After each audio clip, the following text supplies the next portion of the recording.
जैसे family physician होता है, ऐसे फैमिली एस्ट्रोलॉजर भी होता है। पर ज्योतिष का प्रयोग करने लगा है भय के कारण। तो सबसे पहले तो हमें धर्म के इस भय से मुक्त होना है। अभी ज्योतिषाचार्य के पास आप किसी के पास जाएं तो सबसे पहले आपको ये होता है कि क्या मुझे कितनी दक्षिणा देनी होगी उसको, क्या ये भय भी है दिमाग में, या मैं कुछ कराने जाऊंगा अनुष्ठान तो मेरे साथ गलत हो जाएगा। ज्योतिष में इतना लिप्त होना भी आवश्यक नहीं है कि आप हर पल, हर घड़ी, हर सेकंड निकलने से पहले समय पूछे। निकलने से पहले आप समय पूछे। इतनी कम उम्र में इतना ज्ञान अर्जित कर लेना, ये कैसे संभव है? तो वो उनके वंशज होने के कारण उनका आशीर्वाद, उनकी कुल परंपरा का जो आशीर्वाद है वो हमें प्राप्त हुआ। वो क्या है कि उनकी कृपा से हमें गुरु मिले। कचिदा वाले बाबा का हमें सानिध्य प्राप्त हुआ। आज भी वहाँ केसर बरसता है, आज भी वहाँ चंदन बरसता है, आज भी वहाँ पर जो है आप बैठे हुए हैं तो चारों ओर सर। कहाँ है जगह ये? कि कैसे काम करा पा रहे हैं आपसे? वो क्या बातें करते हैं आपसे? तो ये जो विद्या है पंडित जी, ये विद्या का नाम क्या है? आपको क्या बगलामुखी माँ की सिद्धि प्राप्त है? अपने घर के परिजनों को सिद्ध नहीं कर सकते, अपने भ्राता को सिद्ध नहीं कर सकते, आज भाई भाइयों में विवाद हो रहा है, पत्नी को सिद्ध नहीं कर सकते, तो उस अनंत कोटि ब्रह्मांड नायक को आप कैसे सिद्ध कर सकते हैं? कंपैरिजन होता है आपका बागेश्वर धाम से, शास्त्री जी से। हम तो नित्य उनके लिए भी एक माला करते हैं, नित्य उनके लिए माला करते हैं कि परमात्मा उनको और सामर्थ्य धीरेन्द्र शास्त्री जी के लिए। हाँ, बागेश्वर धाम हाँ। वाले क्या वो भी बगलामुखी माँ के साधक हैं? क्या उनके पास है कि वो भी लिख के पर्चा लिख के बता देते हैं? उनका कर्ण पिशाचनी की उनके पास सिद्धि है, क्या है? कोई कर्ण पिशाचनी विशाचनी कुछ नहीं, ये कृपा है, केवल उनके गुरुदेव की कृपा है। नमस्कार, प्रणाम, स्वागत है आपका गेम चेंजर विद एमजे में। आज गेम चेंजर विद एमजे में हम बात करने आप पहुँचे हैं ऐसी शख्सियत से जिनसे मिलने के लिए हम जयपुर आए हैं। आज अगर आप देखें तो जन्म से लेकर मृत्यु तक कहते हैं कि आपको एक चीज़ की बहुत ज़रूरत पड़ती है, एक अच्छे ज्योतिषाचार्य की। कहते हैं कि जैसे फैमिली फिजिशियन होता है, ऐसे फैमिली एस्ट्रोलॉजर भी होता है। आज हम ज्योतिष के बहुत सारे मिथ के बारे में भी बात करेंगे। और एक कहते हैं ना कि जो भविष्य की जो दशा और दिशा दिखाने का काम है ज्योतिषाचार्य करते हैं, वो सिर्फ ग्रहों और दिशाओं का खेल नहीं है। तो स्वागत है आपका पंडित जी, आपसे बात करके आज बड़ा मज़ा आएगा हमें। तो पंडित जी, मैं आपसे पहले बात करूं तो मैं आपसे समझना चाहता हूं कि ज्योतिष के बारे में लोगों के मन में इतना मिथ क्यों है? जब भी ज्योतिषाचार्य की बात आती है तो लोगों के मन में इतने सवाल क्यों आ जाते हैं? देखिए, जय सनातन। सबसे पहले गुरुदेव के चरणों में नमन करते हैं, भगवती राजराजेश्वरी बगलामुखी के चरणों में नमन करते हैं। ज्योतिष के बारे में जो संदेहास्पद विचारधाराएं लोगों के मन में आ रही है, उसका कारण वो स्वयं हैं। ज्योतिष से अपेक्षाएं लोगों की बहुत ज़्यादा बढ़ गई हैं। ये जितना जनमानस आप देख रहे हैं, ये धर्म भीरू लोग हैं, जो धर्म से डरे हुए लोग हैं। धर्म का आचरण केवल भय के कारण कर रहे हैं। ये धर्म प्राण लोग नहीं है, धर्म संगत लोग नहीं, ये केवल किसी न किसी भय के कारण धर्म का आचरण कर रहे हैं। कालांतर में आज से कई शताब्दियों पूर्व जब ज्योतिष का निर्माण हुआ तो ज्योतिष की एक वार्षिक गणना करके पंचांग में लिपिबद्ध कर दी जाती थी। अकाल होगा, सुकाल होगा, राजा की स्थिति कैसी रहेगी, बाह्य आक्रमणकारियों से देश की सामरिक स्थिति कैसी रहेगी, कोई बहुत बड़ी दुर्घटना तो नहीं होने वाली है, कोई महामारी तो नहीं होने वाली है, राजकोष की स्थिति क्या रहेगी, कुछ मुख्य जो व्यवस्थाएं होती थी, अनावृष्टि होगी, अतिवृष्टि होगी, ये सब पंचांग में उल्लेखित कर दी जाती थी। दैनिक प्रतिदिन के हर दिन को लेकर के इतनी कोई ज्योतिष का आश्रय लिया नहीं जाता था। सब लोग शास्त्रों के अनुसार, शास्त्र निर्दिष्ट पद्धति के अनुसार अपने जीवन का यापन करते थे। लेकिन जैसे जैसे समय बढ़ता चला गया, वैसे वैसे भ्रांतियां लोगों के मन में आ गई। आज हर व्यक्ति हर कदम पर ज्योतिष का प्रयोग करने लगा है भय के कारण। तो सबसे पहले तो हमें धर्म के इस भय से मुक्त होना है।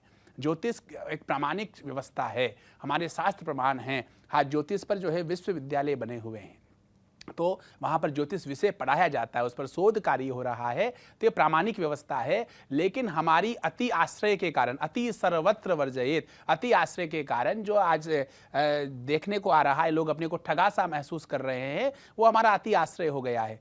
तो लेकिन ठीक है, दुग्धेन दग्ध वदना तर्केन फूक कृत्य बीबती। इसलिए जनमानस से हमारा आग्रह है कि ज्योतिष शास्त्र का शास्त्रों के अनुसार आप अपने कर्तव्यों का पालन करते रहिए। सब निर्धारित व्यवस्थाएं हैं, इससे इतना भयभीत और आशंकित होने की आवश्यकता नहीं है। और हर पल को जानने की इतनी जिज्ञासा मत रखिए, अपना कर्म करिए। यदि आप कर्म करते हैं तो परिणाम आपके सुखद होंगे। आपने कहा भय है लोगों के अंदर, तो ये भय क्यों है? भय कारण ये है कि कहीं ना कहीं जो ज्योतिष विद्या है जो पहले सनातनी धर्म में आप पीछे पलट के देखें, जैसे कहा गया है भारत को सोने की चिड़िया, वो सोने की चिड़िया क्यों थी? क्योंकि जो धर्म की बात आती थी, शिक्षा की बात आती थी या हेल्थ की बात आती थी, ये सब फ्री ऑफ कॉस्ट है। अभी ज्योतिषाचार्य के पास आप किसी के पास जाएं तो सबसे पहले आपको ये होता है कि क्या मुझे कितनी दक्षिणा देनी होगी उसको, क्या ये भय भी है दिमाग में, या मैं कुछ कराने जाऊंगा अनुष्ठान तो मेरे साथ गलत हो जाएगा? नहीं, ऐसा भय नहीं है। सुर नर मुनि जन की यह है रीति, स्वार्थ बिन करे न कोई प्रीति। बिना स्वार्थ के कोई किसी से प्रेम नहीं करता है। किसी भी विद्वान ऋषि मनीषी के पास व्यक्ति, वो कोई आमंत्रण तो दिया नहीं किसी विद्वान ने, किसी ज्योतिषाचार्य ने कि आप उसके पास जाएं। आप अपनी समस्याओं को लेकर के उनके पास जाते हैं। और जो प्रामाणिक जो लोग हैं, शास्त्रीय परंपरा से जो लोग हैं, शास्त्र मार्ग का जो अनुसरण करने वाले लोग हैं, उन लोगों के द्वारा कभी किसी के साथ कोई ठग विद्या की नहीं जाती है। ये भ्रम है। लेकिन हमारा इतना है कि इतना ज्योतिष में इतना लिप्त होना भी आवश्यक नहीं है कि आप हर पल, हर घड़ी, हर सेकंड, निकलने से पहले समय पूछें। निकलने से पहले आप समय पूछे। अपने कर्तव्य अकर्तव्य के निर्णय में इतना संदिग्ध हो जाए कि हर चीज को आप दोषारोपण ज्योतिष पर करें, उसका कोई आवश्यक नहीं। पर ऐसे लोग तो हैं आज के डेट में। अगर भारत में आप देखें तो घर से निकलने से पहले, ऑफिस में पहुंचने से पहले, कौन सी दिशा से मुझे ऑफिस में एंटर करना है, कहाँ मुझे बैठना है, कौन सी दिशा में जाना है, तो ये सब आपका मानना मिथ है? ये करने की जरूरत नहीं है? नहीं, मिथ नहीं है। लेकिन हम दो व्यवस्थाएं मानते हैं। एक व्यवस्था है ईश्वर भी है, ईश्वर भी है से ईश्वर ही है, और दूसरी व्यवस्था है ईश्वर ही है। तो हमें जो लोग ईश्वर भी है में टिके हुए हैं ना, वो लोग डरे हुए हैं। और संसार कहता है कि अज्ञस्य अश्रद्धानस्य संशय आत्मा विनिश्यति। जो संशयात्मक बुद्धि वाले लोग होते हैं वो नष्ट हो जाते हैं। इसलिए ईश्वर भी है से ईश्वर ही है की ओर आइए। ये ज्योतिष, अध्यात्म, शास्त्र ये कर्तव्य कर्म करने की प्रेरणा देते हैं। उद्योगिनम पुरुष सिंह मुपैति लक्ष्मी देवेन देयमिति इति का पुरुषा वदंती। जो पुरुषार्थी जो लोग होते हैं अपने अभिष्ट को प्राप्त करते हैं, भाग्य के द्वारा दिया जाएगा, ऐसे का पुरुषा वदंती यानी कायर लोग कहते हैं। तो उसमें फिर कहा उन्होंने, देवम विहाय कुरु पौरुषम आत्मशक्तया। भाग्य को छोड़ करके अपनी सामर्थ्य के अनुसार पुरुषार्थ कीजिए। यत्ने कृते यदि न सिद्ध्यंति को अत्र दोषः। परिश्रम करने पर भी अगर कोई कार्य सिद्ध नहीं हो रहा है तो उसमें आपका दोष नहीं है। आपका अंतर्मन, आपकी चेतना इस बात का प्रमाण है कि आपने पूरा प्रयास किया। इसलिए ज्योतिष की व्यवस्थाओं में अपने कर्तव्य कर्म करिए, आप ज्योतिष के अनुसार करिए, शास्त्रों के अनुसार करिए। और बहुत अच्छी लाइन कही कि ईश्वर भी है से ईश्वर ही है की तरफ चलने की जरूरत है आज। बट जैसा मैं जब रिसर्च कर रहा था आपके बारे में, क्योंकि गेम चेंजर विद एमजे में हमारा ध्येय यही होता है कि हम ऐसी इंस्पायरिंग स्टोरी लेके आते हैं, समाज के विभिन्न क्षेत्रों के लोगों को लेके आते हैं, जिनके द्वारा हम लोगों को प्रेरित कर सके। जब हमने आपके बारे में रिसर्च किया, आपकी उम्र लगभग 43 साल है। 14 अप्रैल 1982 में कोट द्वारा में आपकी पैदाइश हुई है, वहाँ पे जो डिस्ट्रिक्ट जयपुर में राजस्थान में आता है।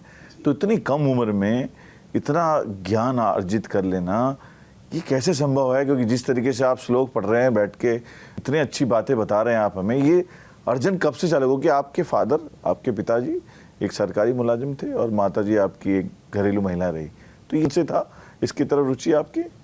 देखिए, आज हमारा जो चिकित्सा विज्ञान है, आज हमारा चिकित्सा विज्ञान ये कहता है कि थायराइड,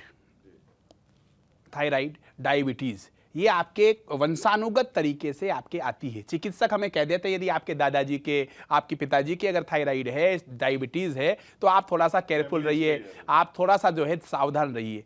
तो अगर जो विज्ञान अगर ये मान सकता है कि डायबिटीज आ सकती है, थायराइड आ सकता है, तो क्या मेधा, प्रज्ञा, कुशलता, दक्षता, विलक्षणता, बुद्धिमता, इनका स्थानांतरण पीढ़ी दर पीढ़ी नहीं हो सकता? क्या विज्ञान इस बात को मानने में क्यों नकार रहा है? जब आप डायबिटीज को मान रहे हैं तो आप जो है क्रोमोजोन्स की बात कर रहे हैं, तो आप ये भी मानिए कि ये कुल परंपरा के अनुसार इन सब चीजों का भी स्थानांतरण होता है। हमारे कुल में एक पूर्वज रहे, ब्रह्म ऋषि रहे, वो पंडित राम कुंवर जी शर्मा जी। वो भगवती के साथ उनका तादात्म्य था। जिस तरह से मैं आपके साथ बात कर रहा हूं, उस तरह से ही वो जो है भगवती के साथ बात करते थे। आपके परदादा के भाई थे वो? जी, हमारे परदादा के भाई थे और वो इसी तरह से भगवती के साथ साक्षात वार्तालाप किया करते थे। तो वो उनके वंशज होने के कारण उनका आशीर्वाद, उनकी कुल परंपरा का जो आशीर्वाद है वो हमें प्राप्त हुआ। अब उस आशीर्वाद को क्या होता है, गुरु जो होता है योग्य जो स्वामी होता है वो अयोग्य व्यक्ति को भी क्या करता है, विशिष्ट बना देता है। जैसे भगवान आशुतोष ने जो है कालकूट नाम का भयानक विष उनको पिलाया गया, लेकिन वो भी उनके गले का अलंकरण बन गया और नीलकंठ हो गया। तो वो क्या है कि उनकी कृपा से हमें गुरु मिले, कचिदा वाले बाबा का हमें सानिध्य प्राप्त हुआ, उनकी कृपा से, परम गुरु की कृपा से जो है हमें आध्यात्मिक व्यवस्थाओं का संधान और एक साक्ष्य भाव में जीवन यापन करने की प्रेरणा मिली। कालांतर में जो है महेश जी गुरु जी, कालांतर में श्री श्री ध्यान योगी उत्तम स्वामी जी महाराज, ऐसे विशिष्ट महापुरुषों का जो है सानिध्य हमें प्राप्त होता रहा। और ईश्वर भी है से ईश्वर ही है की यात्रा और धर्म को विज्ञान सम्मत धर्म की स्थापना के इस मार्ग पर हम उनके निर्देश में, बाबा कचिदा बाबा के निर्देश में चल रहे हैं। मैं आपसे ये चीज़ समझना चाह रहा था कि आपको जो विद्या है, ये ज्योतिषाचार्य की तरफ आपका रुझान कब हुआ?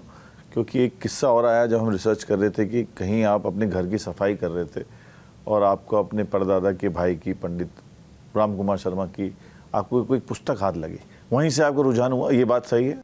हाँ बिल्कुल, हमारी एक पुश्तैनी जो जहाँ हमारा भवन बना हुआ है उसकी सफाई के दौरान, दीप मालिका पर्व के सफाई के दौरान एक पुस्तक हमें मिली और जैसे ही हमने उस पुस्तक को खोला तो चतुर्थ अध्याय उसमें जो है भगवती दुर्गा सप्तशती का चतुर्थ अध्याय तुरंत उससे निकला और अनावश्यक ही हमें जो है बलात् आकर्षण उसकी ओर चला गया और चतुर्थ अध्याय का हम पाठ करने लगे। जैसे ही हम पाठ करने लगे सस्वर हमारे अंतरंग में जो है प्रेरणाएं जागृत होने लगी, हमें अंतरंग में एक अद्भुत शांति, अलौकिक विलक्षणता का अनुभव होने लगा। उम्र कम थी तो उन होने वाले अनुभवों को हम इतना सटीकता से समझ नहीं पाए। धीरे धीरे कालांतर में उनकी कृपा से, गुरु परंपरा के निर्देश से सारी चीजें हमें प्राप्त होती रही। अभी मैं आपसे समझना चाहूँगा, आपके परिवार में माताजी, पिताजी और 3 आपके भाई हैं, सब मिला के, और तीनों आज के डेट में मेरे ख्याल से गवर्नमेंट टीचर हो गए हैं, टीचरिंग का काम करते हैं, और आप भी मेरे ख्याल से टीचर हैं अभी भी? जी हाँ, मैं बिसाइड आप जो एस्ट्रोलॉजी का काम करते हैं? जी हाँ, मैं सरकारी सेवा में भी हूँ, राजकीय शिक्षक हूँ मैं भी वर्तमान में, वहीं टोंक में मेरी व्यवस्था है और मुझे लगता है कि भगवती की प्रेरणा मुझे ऐसी प्राप्त हो चुकी है, आगामी कुछ समय में सेवानिवृत्ति की ओर हम जा रहे हैं। आप गवर्नमेंट टीचर भी हैं जी, तो कैसे कर पाते दोनों चीजें एक साथ? ठीक है, अभी जो अवकाश जो मिलता है शेष समय को विशिष्ट बनाने के लिए जो है करते हैं। आप पढ़ाने जाते हैं अभी भी? जी, जब हमारा अवकाश नहीं होता है तब जाते हैं। आपने बीएड और आरपीएससी के एग्जाम्स क्लियर किए हैं और मेरे ख्याल से कश्मीर में भी 1 साल आपको जाना हुआ है, तो वहाँ पे आपने क्या देखा कश्मीर में आपके समय में, और क्या सीख के आए वहाँ से? कश्मीर में जो है आप मान के चलिए कि हमारे जो साथी थे, एक तो 13 यात्रा हमने भगवती की वहाँ वैष्णो देवी ने हमें 13 बार वहाँ बुलाया और हमें लगता था कि हमारे जो साथी थे, अब लेकिन ये बात यहाँ कहना ठीक नहीं है क्योंकि ठीक है, क्योंकि कर्म को हम मानने वाले व्यक्ति हैं। तो वहाँ एक संत थे जिनके पास हम गए तो वो बिल्कुल 1 साल से साधना में रहते थे, किसी से नहीं मिलते थे। तो हम अनायास कोई पूर्वजन्म की कृपा, हमारे पूर्वजों की कृपा थी कि उन्होंने दरवाज़ा खोला, हमें बुलाया और बुला करके हमें कहा कि गायत्री के जप करिए। गायत्री के जप करने से क्या होगा कि आपको योग्य गुरु मिलेंगे। जी, उनके कथनानुसार उसको पालन करते हुए हमने जो है वेद माता गायत्री के जप किए, ब्रह्म गायत्री सर्वस्वम। तो उसके परिणाम स्वरूप जो है हमें पूज्य गुरुदेव श्री कचिदा वाले सर्वेश्वर दास जी महाराज का सानिध्य प्राप्त हुआ और वहाँ से हम मानते हैं कि सब गुरु कृपा है। मूकम करोति वाचालम पंगुम लंघयते गिरि यत कृपा तमहम वंदे परमानंद माधवम। जब उसकी कृपा होती है तो गूंगा भी बोलने लग जाता है, लंगड़ा भी बड़े बड़े गिरि शिखरों को पार कर जाता है। तो आध्यात्मिक व्यवस्थाएं हम मानते हैं कि कृपा साध्य है, क्रिया साध्य नहीं। आप कचिदा वाले बाबा से 2008 में आपकी पहली बार मुलाकात हुई जी, पर यह भी कहा जाता है कि उनसे मिलने के लिए इंदिरा गांधी और बिल क्लिंटन भी आते थे, ये सच है? हाँ, कहीं भारत के कई देश विदेश के कई जो ख्यात नाम जो राजनेता हैं, ख्यात नाम जो है ब्यूरोक्रेट्स हैं, कॉरपोरेट जगत के जो लोग हैं, उनके चारों तरफ भीड़ लगी रहती थी। लेकिन वो जंगल में पूरा जीवन उन्होंने वन क्षेत्र में निकाल दिया, एक पट्टी के ऊपर उन्होंने जीवन निकाला। चारों तरफ उनके सिंह बैठे रहते थे, एक विशाल काय सर्प उनके साथ रहता था। चारों तरफ क्या बैठे रहते थे? सिंह, टाइगर्स बैठे रहते थे, टाइगर्स गोला बैठे बना रहते थे करके। चारों तरफ। मेरे गुरु भाई हुए फतेह सिंह राठौड़, जिनको गुरुदेव ने जो है सिंहों के साथ इस तरह से परिचय करवाया क्योंकि टाइगर मैन ऑफ इंडिया बने। ये उन्हीं की कृपा।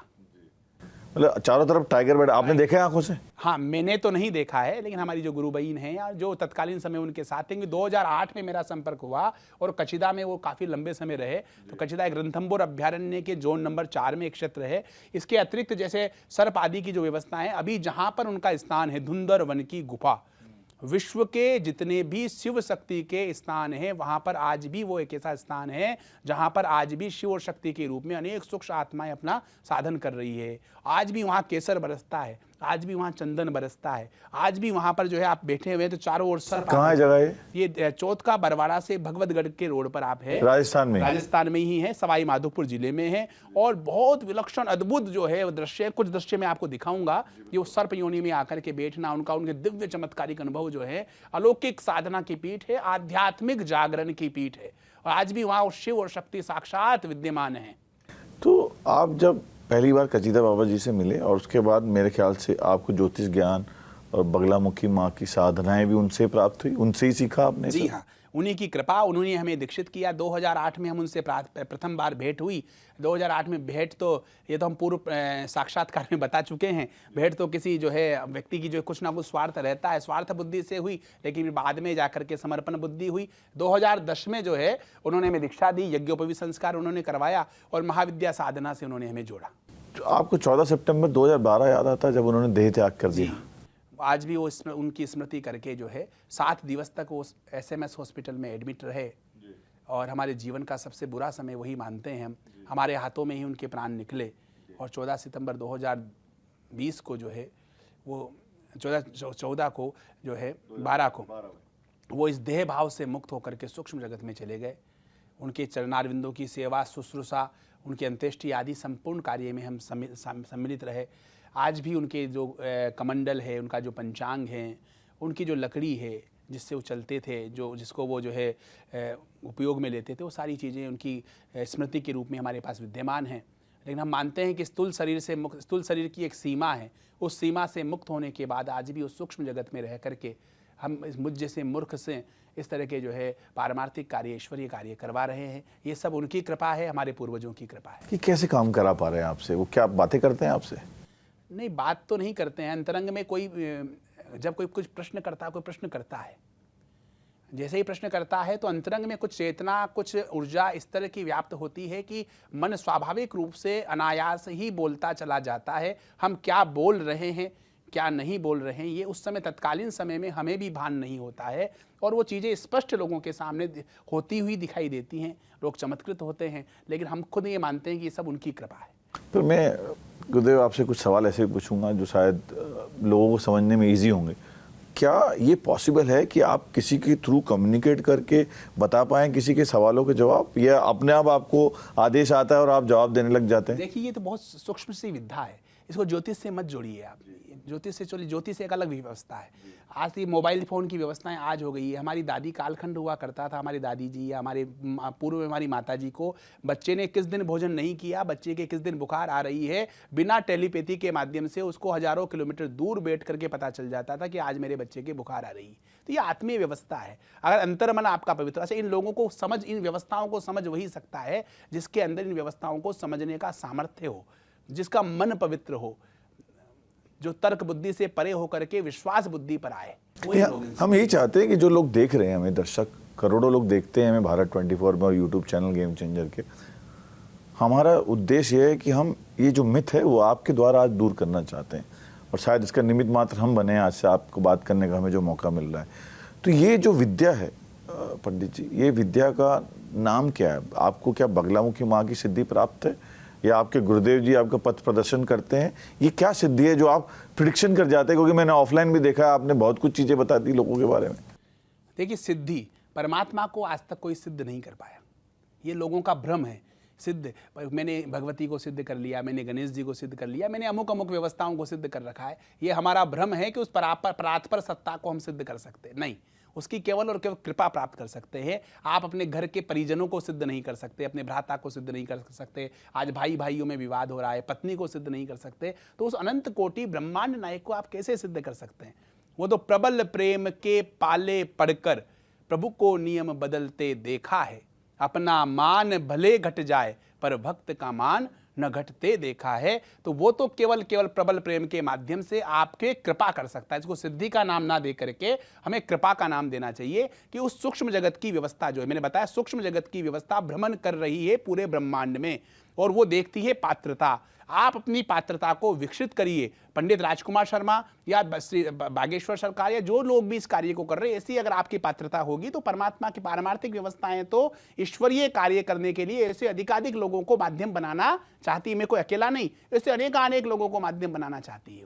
पर अभी आपको ना जाने अनजाने, क्योंकि आप भी चैनलों में दिखे जाने लगे हैं, सोशल मीडिया में भी ट्रेंड करते हैं, वायरल हैं, आपका खुद का इंस्टाग्राम पेज भी है, आपने बागेश्वर धाम का नाम लिया, कहीं ना कहीं लोग आपको नेक्स्ट बागेश्वर धाम की तरीके से देख रहे हैं। कंपैरिजन होता है आपका बागेश्वर धाम से, शास्त्री जी से, धीरेन्द्र शास्त्री जी से। देखिए, हम तो ये मानते हैं कि धीरेन्द्र शास्त्री जी एक 26 साल के युवा ने आकर के एक ऐसी जन जागरण की, जन क्रांति की व्यवस्था पूरे देश में फैलाई कि उन्होंने आज हमारे लाखों करोड़ों युवाओं को धर्म के मार्ग पर चलाया। एक 26 साल का युवा जो है बिना किसी निष्काम भाव से सनातन संस्कृति को विश्व पटल पर स्थापित करने के लिए कृत संकल्पित है, तन समर्पित, मन समर्पित और यह जीवन समर्पित इस भाव से एक युवा लगा हुआ है। तो हम तो नित्य उनके लिए भी एक माला करते हैं, नित्य उनके लिए माला करते हैं कि परमात्मा उनको और सामर्थ्य धीरेन्द्र शास्त्री जी के लिए, बागेश्वर धाम वाले, ताकि परमात्मा ऐसे लोगों को, ऐसे जितने भी लोग हैं, चाहे मलुक पीठाधीश्वर हो, हमारे गुरुदेव पूज्य गुरुदेव उत्तम स्वामी जी महाराज हो या प्रेमानंद जी बाबा हो, जितने भी लोग इस वर्तमान में सनातन संस्कृति के उद्भव के लिए कार्य कर रहे हैं,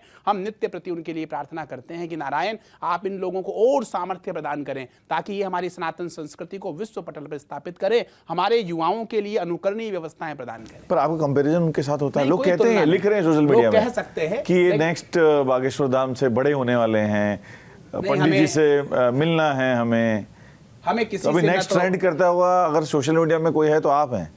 नहीं, वो ठीक है, वो गुरु कृपा है, लेकिन हमें न तो किसी से बड़ा होना है न किसी से छोटा होना है, हमें तो संगच्छध्वम संवदध्वम संवो मनांसी जानताम, एक साथ चलना है, एक साथ उठना है। और हमारा जो है इदम राष्ट्राय स्वाहा, ये जो सब कुछ है इस राष्ट्र के लिए, राष्ट्र धर्म के लिए न्योछावर है। और इस राष्ट्र धर्म के कार्य में जो लोग लगे हुए हैं वो सब, चाहे वो बागेश्वर सरकार हो, प्रेमानंद जी महाराज हो, हमारे पूज्य गुरुदेव श्री श्री उत्तम स्वामी जी महाराज हो, या जो भी संत महंत इस कार्य में लगे हैं, वो सब हमारे लिए वंदनीय है।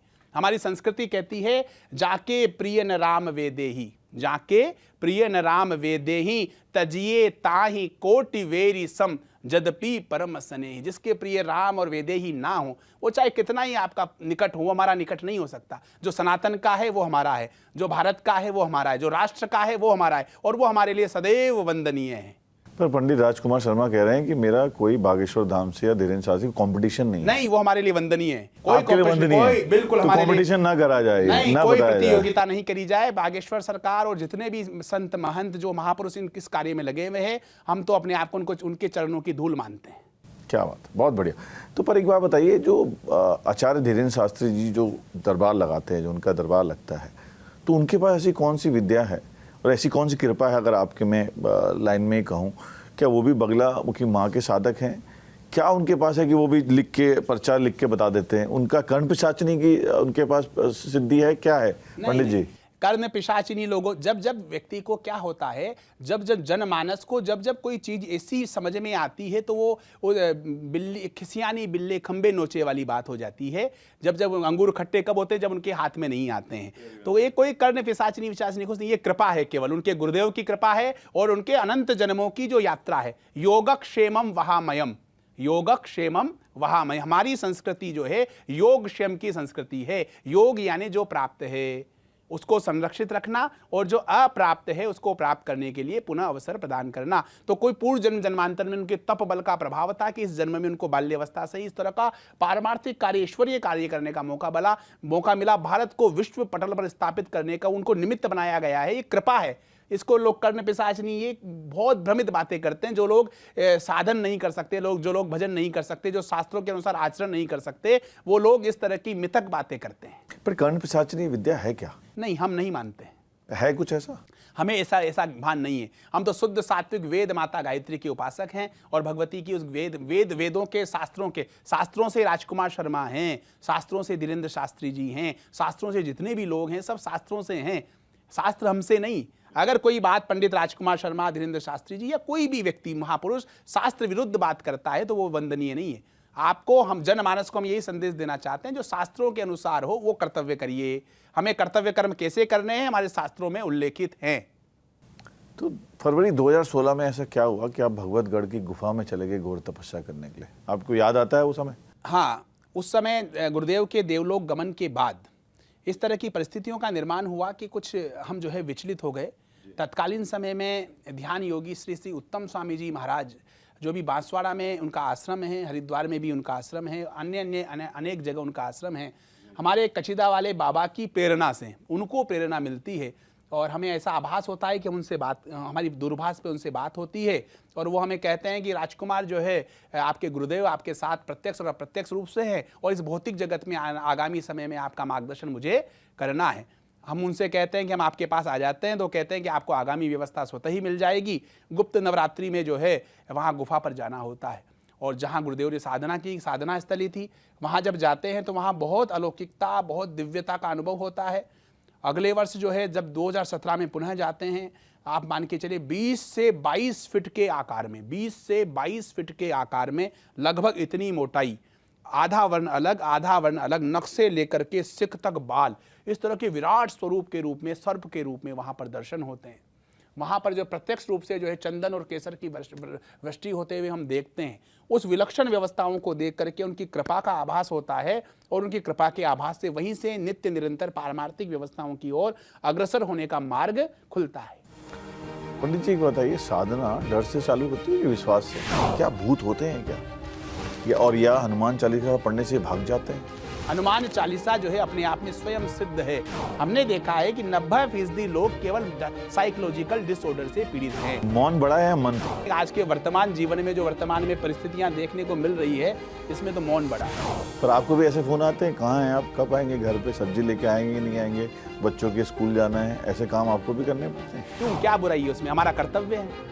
माँ बगलामुखी की जब बात आती है तो लोगों के मन में अलग अलग भ्रांतियां हैं, लोगों को डर लगता है। माँ को ही लोगों ने डाकिन बना दिया, माँ को ही डाकिन का स्वरूप बना दिया। पंडित जी बताइए, साधना डर से चालू होती है कि विश्वास से?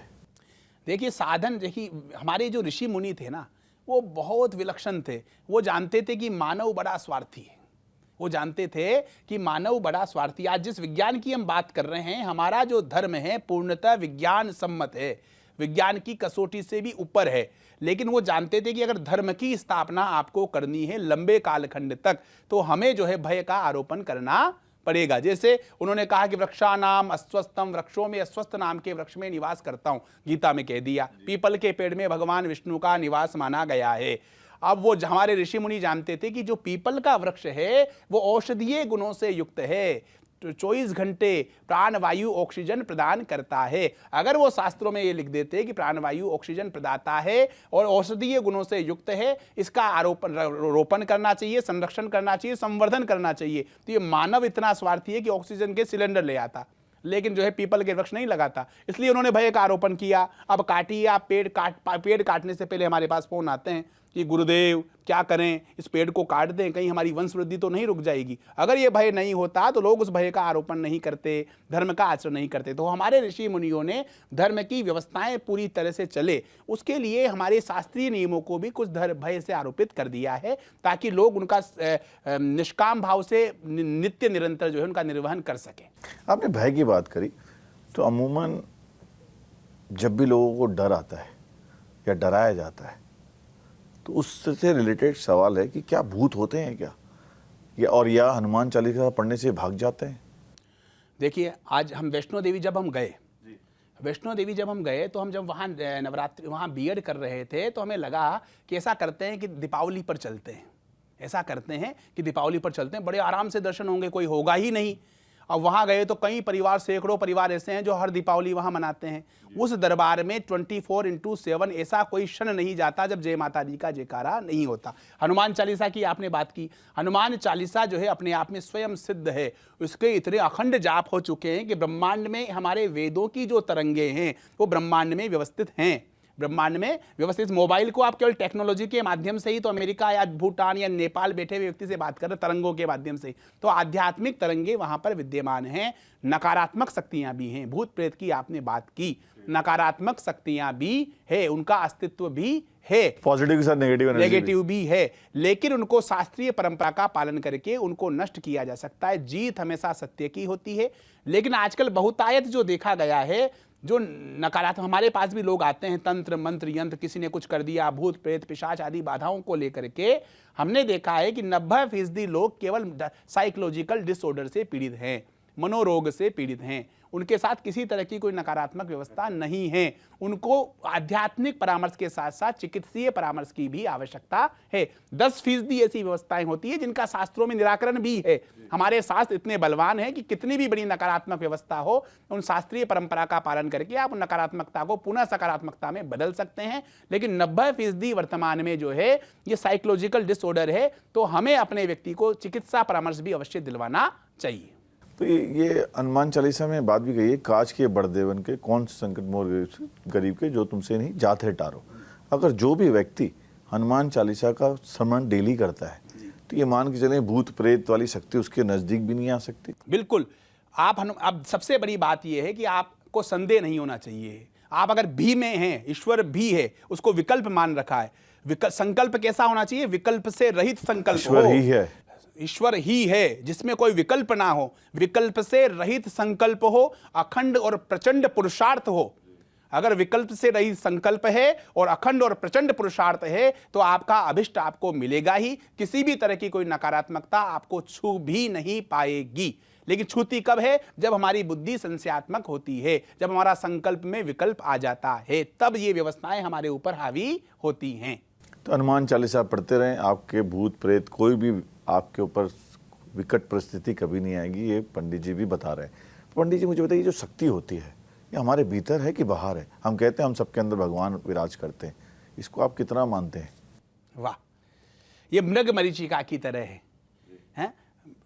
कस्तूरी कुंडल बसे मृग ढूंढे वन माही, ऐसे घट घट राम हैं दुनिया देखे नाही। मूलतः हमारा जो शरीर है, पंचभौतिक शरीर है, ये आत्म जागरण की विधा है। मूलाधार से लेकर के सहस्त्रसार तक जो चक्र है, ये सब कुछ जो है अंदर है। लेकिन अंदर की व्यवस्था को समझने के लिए आपको बाह्य जगत के उपादानों को करना पड़ेगा।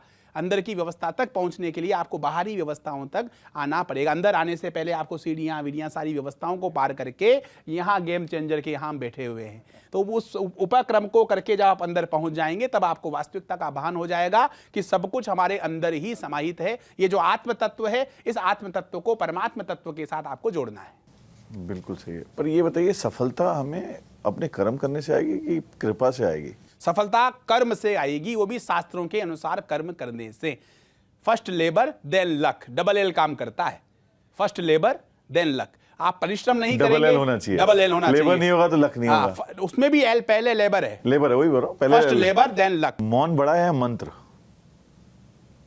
मौन बड़ा या मंत्र? वाह। आज के, अब देखिए तो थोड़ा सा हास्य विनोद कर लेते हैं। आज के वर्तमान जीवन में जो वर्तमान में परिस्थितियां देखने को मिल रही है, इसमें तो मौन बड़ा है। कोई मंत्र काम नहीं करेगा। यदि आपके पति और पत्नी के मध्य में दुराभाव चल रहा है तो वहाँ मंत्र काम नहीं करेगा। अगर एक व्यक्ति मौन हो गया तो काम हो जाएगा। इसी तरह से एक कालांतर में जाकर के जो है एक संत के पास एक पत्नी गई, हम दोनों में बहुत विवाद होता है। उन्होंने एक ताबीज़ दे दिया, बेटा जब ये लड़ो तो इस ताबीज़ को मुँह में रख लेना। तो उन्होंने रखा, 41 दिन तक करके देखना बेटा, तुम्हारे आपस के सारे झगड़े खत्म हो जाएंगे। जब पति पत्नी में विवाद होता तो उस ताबीज को मुंह में रख लेती थी और बोल नहीं पाती थी, क्रिया की प्रतिक्रिया नहीं कर पाती थी, तो वो क्या है कि अपने आप स्वतः ही हो गया कार्यक्रम।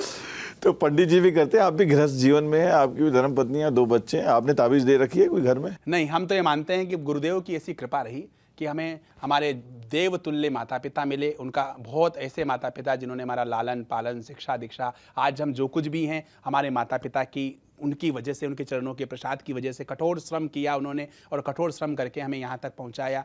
धर्म पत्नी भी, हमें जीवन साथी भी गुरुदेव की कृपा से ऐसी मिली जो जिसे कहते हैं पत्नीम मनोरमाम देही मनोव्रता अनुसारिणीम तारिणीम दुर्ग संसार सागरस्य कुलोद्भवाम। उन्होंने कभी भी हमारे मार्ग में कोई अवरोध नहीं बनी, वो इस धर्म कार्य में सदैव हमारी सहयोगिनी बन के रही। ये गुरु कृपा है। तो आप गृहस्थ जीवन और जो आप बाकी समाज कल्याण कार्यों में लगे, आप दोनों को संतुलित कैसे करते हैं? संतुलन हमारे शास्त्रों में इसका विधान है। हम लोग एक वस्तुतः क्या है, शास्त्रीय परंपराओं को भूल गए हैं, हमारे मार्गदर्शकों को भूल गए हैं। ये तो अनादिकाल से चला आ रहा है। विश्वामित्र से लेकर कई ऋषि ऐसे थे जो गृहस्थ थे। जी, पर आपको भी ऐसे फोन आते हैं, कहाँ हैं आप, कब आएंगे घर पे, सब्जी लेके आएंगे नहीं आएंगे, बच्चों के स्कूल जाना है, ऐसे काम आपको भी करने पड़ते हैं? क्यों नहीं करने चाहिए? नहीं, मैं पूछ रहा हूँ। हाँ, नहीं करने भी चाहिए।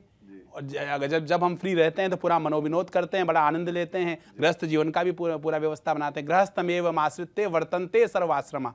यथा वायुम समाश्रित्य वर्तन्ते सर्व जंतव, जिस तरह से वायु का आश्रय लेकर के सभी जीव जंतु निर्वहन कर रहे हैं, उसी तरह से गृहस्थ मेव माश्रित्य वर्तन्ते सर्वाश्रमा, सभी आश्रम गृहस्थ से ही हैं। आज ये वानप्रस्थ आश्रम हो, संन्यास आश्रम हो, सब अगर गृहस्थ नहीं होंगे तो इनकी सेवा करेगा कौन? पंडित जी भी सब्जी लेने जाते हैं, बिल्कुल जाते हैं, उसमें क्या बुराई है? पंडित जी भी स्कूल जाते हैं, बच्चों पंडित जी भी स्कूल जाते हैं, बच्चों के साथ मनोविनोद खेलते हैं, कूदते हैं, नाचते हैं, गाते हैं, उसमें क्या बुराई है? क्या बात है, बहुत बढ़िया। आई थिंक ये भी एक आपका रूप है, उसको हमें निभाना। क्यों, क्या बुराई है उसमें? हमारा कर्तव्य है। नहीं, पर कहते हैं ना, जो लोग समाज सेवा में लगे हैं, जो ऐसे कृपा से विभूतित हैं, इनको इस सब चीज़ों के लिए समय नहीं मिलता। नहीं, हाँ, समय अभाव हो सकता है, लेकिन शास्त्रों में कहीं इसका निषेध नहीं है। और जब समय मिले तो अपने बच्चों के साथ खूब खेलें, कूदें, गाएं, मन भर के जो है उनको, क्योंकि जीवन है, छोटा सा जीवन है, तो अपने बच्चों के साथ जीवन जीने का भी प्रयास करें। अपना हर हाल में अपना होता है, इस बात को माने। और कोई व्यक्ति, अगर अपना व्यक्ति मुख्य धारा से दूर हो गया है तो उसको उपेक्षा ना करें। उसको जो है आपकी आवश्यकता, उसकी सहानुभूति की आवश्यकता है, आपके प्रेम की आवश्यकता है, आपके विश्वास की आवश्यकता है। हम लोग अपने व्यक्ति को जो है उसकी कुछ विसंगतियां छोड़ करके जो है उसको छोड़ देते हैं। हमें छोड़ना नहीं, अपना हर हाल में अपना है। हमें जो है इस हमारी पारिवारिक बंधनों में जो है कृतज्ञता, समर्पण, निष्ठा, सहानुभूति, ये करना है। एक सबके लिए और सब एक के लिए सूत्र को आगे बढ़ाना है। पंडित जी, आपका जो दिए हुए 2-4 मंत्र हैं आज कि ईश्वर भी है से ईश्वर ही है, ये आपने हमारे दर्शकों को बहुत बड़ी बात बताई है। जिस व्यक्ति ने ईश्वर ही है मान लिया, वो अपने आप में तर जाएगा जीवन में। बट मैं आपसे 2-3 सवाल और लेना चाहूँगा, क्योंकि जब लोगों को पता चला कि मैं आपका इंटरव्यू लेने आ रहा हूँ, आपसे साक्षात्कार करने आ रहा हूँ, आपसे इंटरेक्शन करने आ रहा हूँ, तो लोगों ने मैसेज भेजे हमें बहुत सारे। वो कुछ जानना चाहते हैं, कुछ सवाल हैं दर्शकों को जो मैं आपसे लेना चाहूँगा। जो नॉर्मल सवाल आता है, जो लोगों के अंदर कॉमन डर है, भय है कि मुझे कैसे पता चले कि मेरे ऊपर टोना टोटका हुआ है, किसी ने मेरे ऊपर मंत्र किए हैं, पता कैसे चलेगा किसी भी व्यक्ति को? एक सवाल आया मेरे पास, तो मैं जानना चाहूँगा आपसे। इसके लिए आप जो है सबसे पहले जो है शास्त्रों के अनुसार अपने जीवन का पालन करिए। यदि आपका मन सात्विकता से दूर जा रहा है, यदि आपका मन पूजा पाठ को छोड़ने का मन कर रहा है, आपको लगता है, क्या होता है, अगर किसी व्यक्ति को हमारे ऊपर आक्रमण करना है तो सबसे पहले वो क्या करेगा, हमारा जो सबसे प्लस पॉइंट है उसको गिराएगा। यदि आप सात्विकता से दूर जा रहे हैं, आपका संग कैसा है, अगर आपका संग गलत हो रहा है तो जीवन में सबसे ज़्यादा महत्वपूर्ण है वो संग।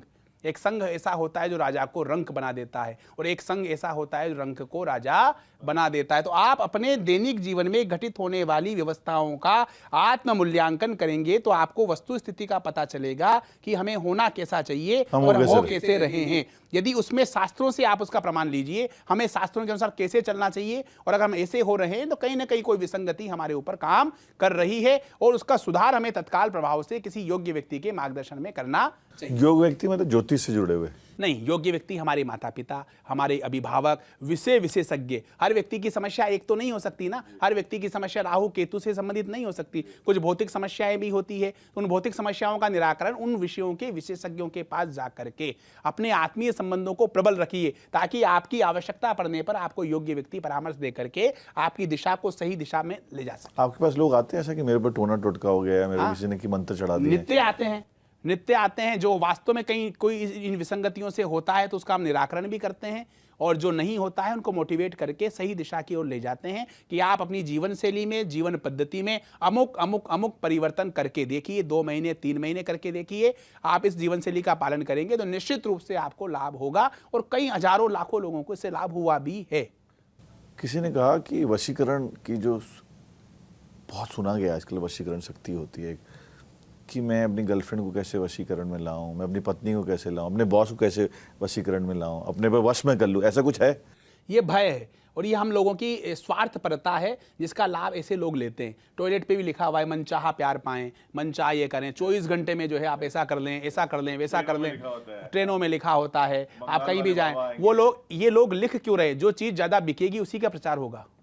आपका मन जो है इन चीज़ों में पड़ा हुआ है, आप क्यों व्यर्थ का प्रयास कर रहे हैं किसी को वशीकरण करने का? पर होता है कि नहीं होता है? नहीं, ऐसा नहीं। There is nothing called वशीकरण। No, आप किसी को वश में नहीं कर सकते अपने।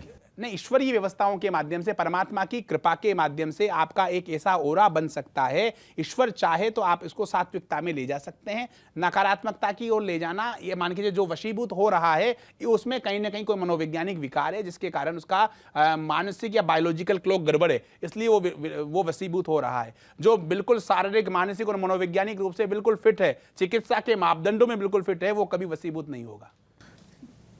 बिल्कुल सही बोला आपने। पर ये माँ बगलामुखी की जब बात आती है तो लोगों के मन में अलग अलग भ्रांतियां हैं। लोगों को डर लगता है कि अनुष्ठान हो रहे हैं तो मेरे को उस एरिया से नहीं जाना है।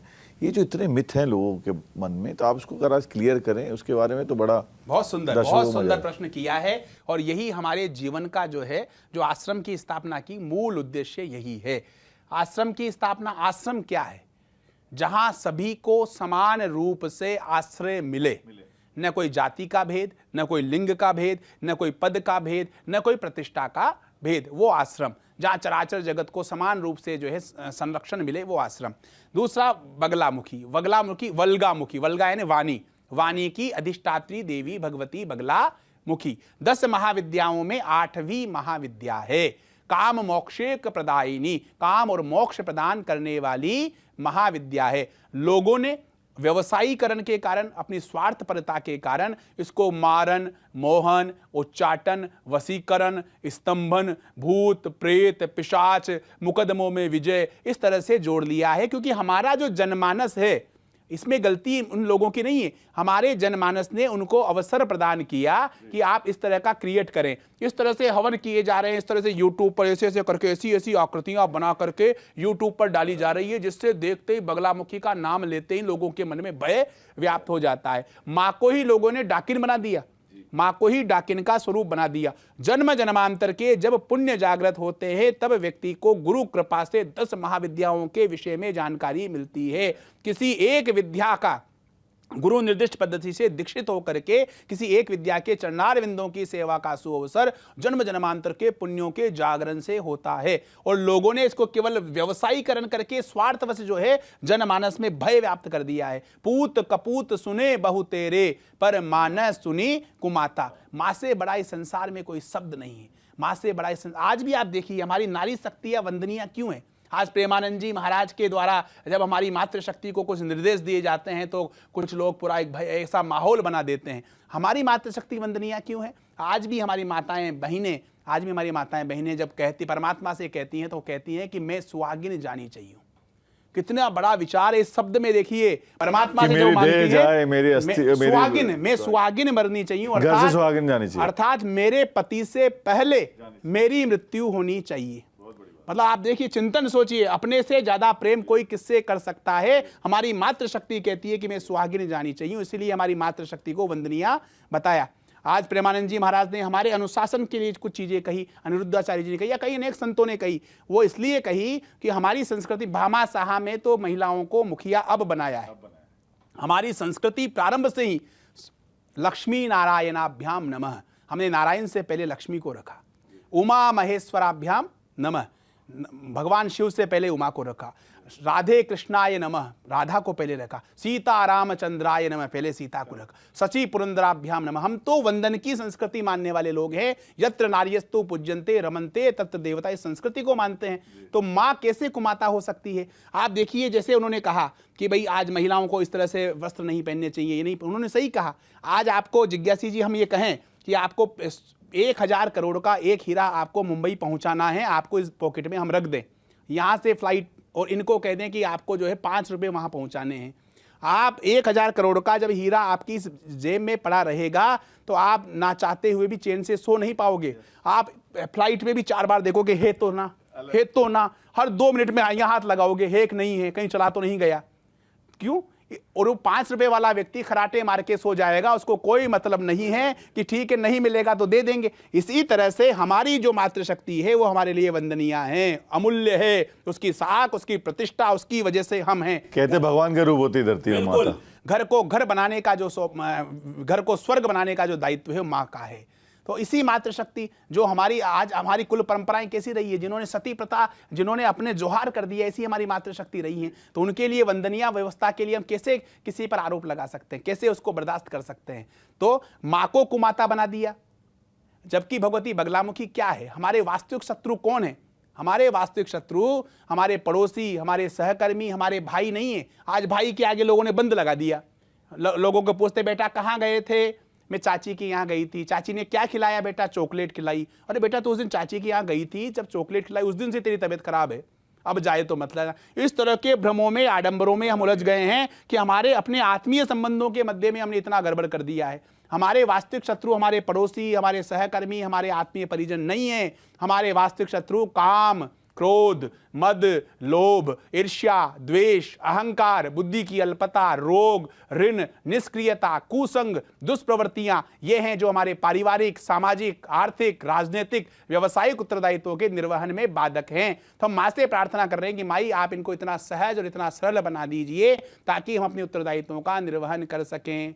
शत्रु बुद्धि विनाशाय दीपक ज्योति नमोस्तुभ्यम।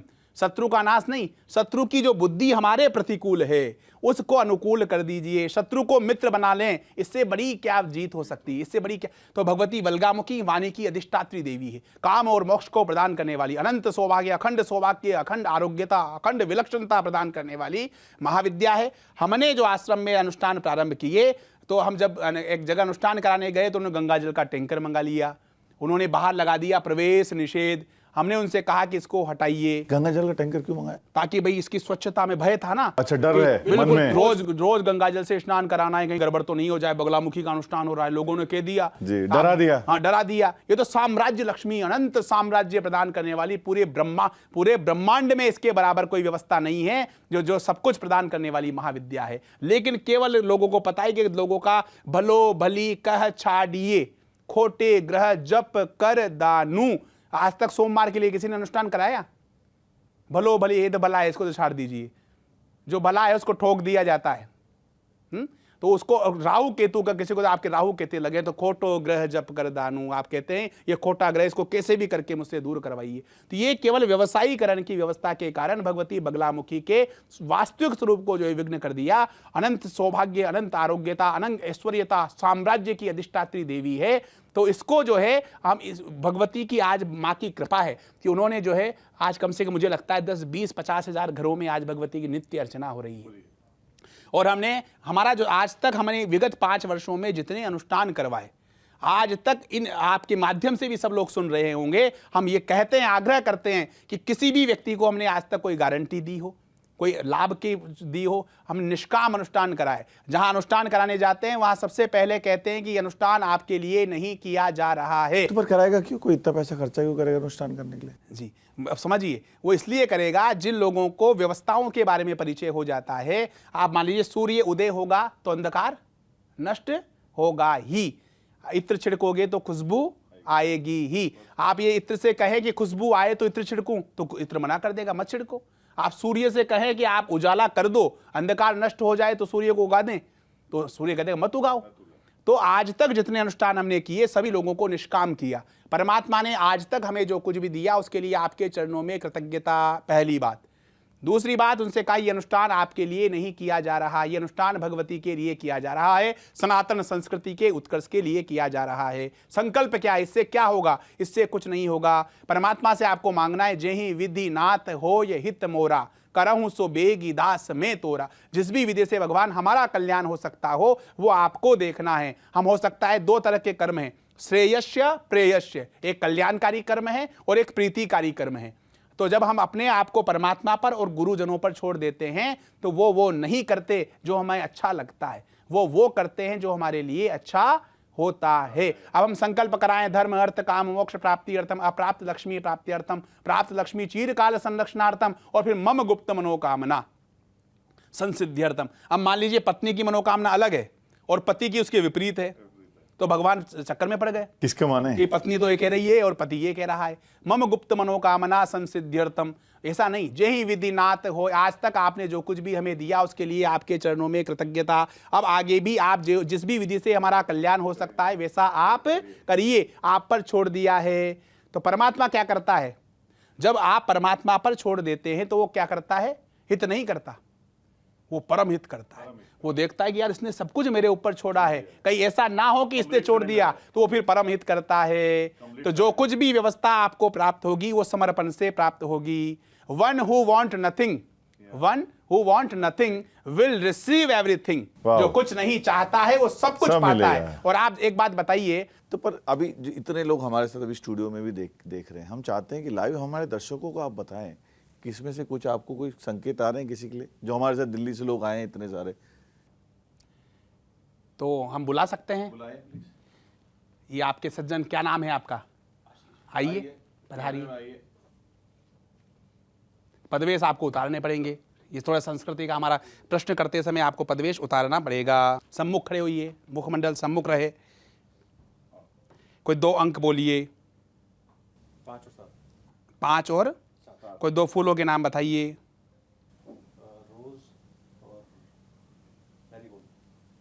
रोज और मैरीगोल्ड। किसी एक पर उंगली रखिए, जहां भी आपका मन हो। अकस्मात, बिल्कुल अचानक से।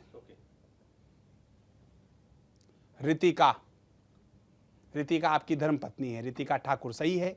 अंजला, मदर है मेरी। साक्षी, जानवी, आकाश, छोटा भाई है। ये आपके परिजन है। आकाश आपके छोटे भाई हैं। रितिका ठाकुर आपकी धर्म पत्नी है। अंजुला कौन है? मदर है। आपकी माता जी हैं। सही है, गलत है? बिल्कुल सही है। किसी एक पर और उंगली रखें, अनायास रखिए। बिना देखे। क्या एक पुत्री है आपके, जी। जिसका जन्म 3 फरवरी को हुआ है? सही है या गलत है? बिल्कुल सही। क्या जानना चाहते हैं, क्या जिज्ञासा है आपको? इन सब चीजों पर विश्वास नहीं है, लेकिन अब जाकर के विश्वास होने लगा है। ये तो आपने स्टूडियो में ही चमत्कार कर दिया आज। ये सब ईश्वरीय कृपा है, हम नहीं कर रहे हैं। करने आप वाला इनसे कोई पहली और। बार मिले आज, दिल्ली से आ रहे हैं, नहीं, मुझसे इनका कभी कोई सरोकार रहा नहीं कभी जीवन में। और जो बातें बताई, जो नाम बताया, वो सब सही है। ये ईश्वरीय व्यवस्था, ऐसा नहीं है। अच्छा, इस बात का बहुत बड़ा प्रमाण आज हमारे आश्रम पर जो लोग आते हैं उनको भी हम कहना चाहते हैं, क्योंकि अभी आश्रम पर भी 50-100 लोग बैठे हुए हैं, जो दिल्ली से, मुंबई से, चंडीगढ़ से, पंजाब से, हैदराबाद से, सब जगह से है। इसकी ये आवश्यक नहीं है कि हम हर व्यक्ति के बारे में बता पाएं। कई लोग कहते हैं कि हम सबके बारे में बताएं। नहीं, हम हर व्यक्ति के बारे में बता पाएंगे ऐसा आवश्यक नहीं है। ये ईश्वरीय कृपा है। हम उनके अधीन हैं, वो हमारे अधीन नहीं है। अंतरंग में जो प्रेरणा प्राप्त होती है, उनके द्वारा जो प्रेरणा प्राप्त होती है, उस अंतरंग की प्रेरणा को हम वहां पर व्यक्त कर देते हैं। एक बात। दूसरी बात, यदि बताना चाहें, अगर उनसे हम आह्वान करना चाहें तो आह्वान करने के बाद हम बता सकते हैं, लेकिन उसमें हमारा तप नष्ट होता है। क्योंकि अभी कई लोग आते हैं हमारे आश्रम पे, मैं उनको ये जरूर, बहुत अच्छा प्रश्न आपने कर लिया, कोई व्यक्ति जन्म दिनांक जानने आता है, कोई डेट ऑफ बर्थ का समय जानने आता है, तो हम आप सब लोगों से एक आग्रह कर रहे हैं कि आप जिस व्यवस्था की वजह से हम बता पा रहे हैं, उस व्यवस्था से जुड़िए। ये मूर्ख जिस व्यवस्था के बारे में बता पा रहा है, तो उस व्यवस्था से जुड़िए। आपके माता पिता, चाचा, भतीजे, इनका नाम तो आपको भी पता है।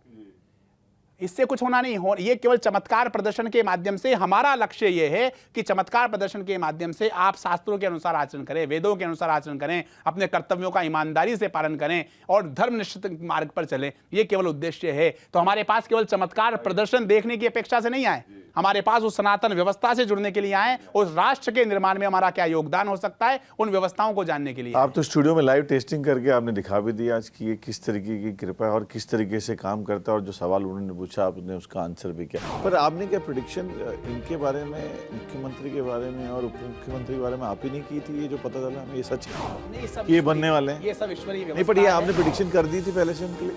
नहीं, हम ऐसा अपने मुंह से कह नहीं सकते। 50 रुपए का पंचांग आता है, उसमें भी ये जो एयरप्लेन की जो दुर्घटना हुई अहमदाबाद में, वो लिखा हुआ था। तो पंचांग में जो नासा इतने करोड़ों अरबों रुपए खर्चा करता है, वो 50 रुपए के पंचांग में लिखी हुई। आप 2026 की कोई 2 बड़ी भविष्यवाणियां कर सकते हैं आज बैठ? हमारा जो धर्म है वो परिष्कृत विज्ञान है, विज्ञान से कई ऊपर है। अभी उसकी जड़ों तक पहुंचना विज्ञान को शेष है। बड़े स्टार्स जो आपके पास आते हैं, मैंने सुना है जो फेमस जो संगीतकार हैं, समीर जी भी आपके पास आते हैं। समीर जी हैं, विशाल मिश्रा जी हैं, आपके मनोज मुंतसी जी हैं। विशाल मिश्रा जी जो सिंगर हैं, बहुत अच्छे यंगस्टर, उन्होंने हमसे दीक्षा जो यंगस्टर्स हैं, जो भी अच्छा गाना गाते हैं बहुत, विशाल मिश्रा जी। सिंह है, कई लोग हमारे पास आते हैं, अच्छा इनके ये प्रसिद्ध लोग हैं इसलिए हम इनसे जुड़ते नहीं, लेकिन हमारा जुड़ाव जो है चाहे राजनेता हो, कॉरपोरेट जगत के लोग हों या उच्चतम शिखर पर बैठे हुए उद्योगपति हों, हमारा जुड़ाव ये है कि ये लोग समर्थ लोग हैं। अगर ये लोग सनातन संस्कृति से ओतप्रोत होते हैं और ये लोग अपने सामर्थ्य का उपयोग सनातन संस्कृति और पारमार्थिक कार्यों के विकास में करते हैं तो हमारे सनातन को लाभ होगा। तो हम चाहते हैं कि ये सब लोग मिलकर के अपने, इनको परमात्मा ने सामर्थ्य दिया है, इन्होंने पूर्व जन्म जन्मांतर में कोई अच्छे कर्म किए थे कि उनको सामर्थ्य मिला है, और ये सब लोग जो है हमसे वचनबद्ध भी है कि हम सनातन संस्कृति के उत्कर्ष के लिए, इस राष्ट्र के निर्माण के लिए, इस राष्ट्र को विश्व गुरु बनाने के लिए कार्य करेंगे। तो इनसे हमारा कोई स्वाभाविक आकर्षण नहीं है, पद प्रतिष्ठा है इसकी वजह से आकर्षण नहीं है, केवल सनातन संस्कृति के उद्भव के लिए इन लोगों की महत्वपूर्ण भूमिका हो सकती है, और ये लोग अपने सामर्थ्य का उपयोग करके हमारे राष्ट्र के निर्माण में योगदान दे सकते हैं, हमें विश्व गुरु बनाने में योगदान दे सकते हैं। इसलिए इन लोगों से हम आग्रह करते हैं, चाहे वो मुख्यमंत्री जी हों या विधानसभा अध्यक्ष जी हों या कोई भी हो। मुख्यमंत्री भी आते हैं आपके राजस्थान के, भजन लाल शर्मा जी? भजन लाल शर्मा जी से भी जो है हमारी वार्ता भी होती है, और इसके अतिरिक्त जो है वो आए भी हैं हमारे आश्रम पे, और बड़े धर्मनिष्ठ व्यक्ति हैं और सनातन संस्कृति से ओतप्रोत हैं। वो जब भी आते हैं या जब भी उनसे हमारी बात होती है तो वो कहते हैं कि इस राष्ट्र के लिए मैं क्या कर सकता हूँ गुरुदेव, इस तरह की व्यवस्था बने कि इस राष्ट्र के निर्माण में मेरी कोई महत्वपूर्ण भूमिका हो जाए, या हम इस पूरे राष्ट्र, हमारी सनातन संस्कृति को विश्व स्तर पर जो है स्थापित कैसे कर पाएं, राजधर्म का कैसे शास्त्रों के अनुसार पालन कर पाएं, यही उनके मुख्य प्रश्न होते हैं। कोई भौतिक जिज्ञासा उनकी मेरे पास रही नहीं। पर वो कभी आपसे सवाल पूछा उन्होंने कि मैं कब तक मुख्यमंत्री रहूंगा? ऐसा कभी उन्होंने पूछा नहीं। तो आप क्या देखते हैं? यह है कि जब तक गुरुदेव, जब तक लोगों ने मुझे दायित्व प्रदान किया है तब तक मैं इसका सेवक बनकर के काम करता रहूंगा। आज भी मुझे ऐसा लगा उनसे संवाद करने के बाद कि आज भी वो कार्यकर्ता भाव में जीते हैं, आज भी कार्यकर्ता के भाव में जी करके इदम राष्ट्राय स्वाहा, सुनील बंसल जी हैं हमारे, इदम राष्ट्राय, हमारे पास आए, उनका कोई प्रश्न नहीं, कोई जिज्ञासा नहीं, उनका एक ही प्रश्न कि इस सब मेरा तन मन और सब कुछ पूरा जीवन जो है इस राष्ट्र के निर्माण में कैसे लग सकता है और कैसे मैं एक एक पल का, एक एक क्षण का उपयोग इस राष्ट्र निर्माण के लिए कर पर सकता आपने क्या प्रेडिक्शन इनके बारे में, मुख्यमंत्री के बारे में और उप मुख्यमंत्री के बारे में आप ही नहीं की थी? ये जो पता चला हमें, ये सच है? नहीं, ये सब ये बनने वाले हैं, ये सब ईश्वरीय नहीं? पर ये आपने प्रेडिक्शन कर दी थी पहले से उनके लिए? नहीं, हम ऐसा अपने मुंह से कह नहीं सकते, ये सब ईश्वर की कृपा है, उनकी नारायण की इच्छा है। हम कौन होते हैं करने वाले, हम खुद को हमें पता नहीं कि हमारे साथ 15 मिनट बाद क्या होना है, तो हम किसी की प्रिडिक्शन करने वाले क्या हो? हम हमारा चश्मा नहीं हटा सकते तो किसी का क्या भाग्य परिवर्तन करेंगे? नारायण ने हो सकता है हमारे मुख से कहलवा दिया हो, वो हमें स्मृति में नहीं है। तो गुरु तो दिशा दिखाने वाला होता है। तो आप, अभी मैं आपसे अगर भविष्यवाणी की बात करूं तो आप कुछ देश के लिए कुछ ऐसी भविष्यवाणी कर सकते हैं जब आए दिन जो कभी कुछ आप भी सुना आपने, कुछ दिनों पहले टेरर अटैक हुआ दिल्ली में भी, और पाकिस्तान से हम युद्ध में भी गए, क्या ये सब चीज़ें आपको पहले से पता चल जाती है किसी विद्या के द्वारा जो आप शायद शेयर भी कर सके सरकार से?